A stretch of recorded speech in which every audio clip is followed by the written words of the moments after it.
बिस्मिल्लाहिर्रहमानिर्रहीम। अगर आप क्रिकेट के चाहने वाले हैं तो जोफ्रा आर्चर का नाम आपने ज़रूर सुना होगा। इंग्लैंड क्रिकेट टीम की जानिब से खेलते थे जोफ्रा, और एक तेज़ गेंदबाज थे जोफ्रा आर्चर।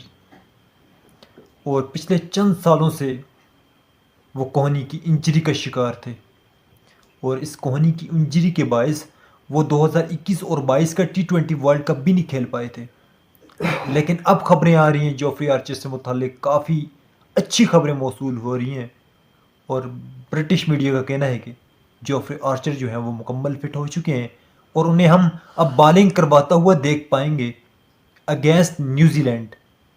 अभी तो एशियस टेस्ट चल रहा है।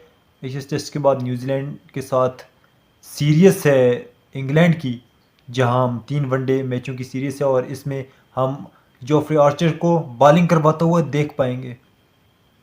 काफ़ी अरसे, लंबे अरसे के बाद हम उन्हें मैदानों में देख पाएंगे। स्पोर्ट्स से रिलेटेड हर छोटी बड़ी अपडेट देखने के लिए हमारे साथ जुड़े रहिए और हमारे चैनल को सब्सक्राइब कीजिए। मिलते हैं एक नई वीडियो के साथ, तब तक दीजिए इजाज़त। अल्लाह ने के बान।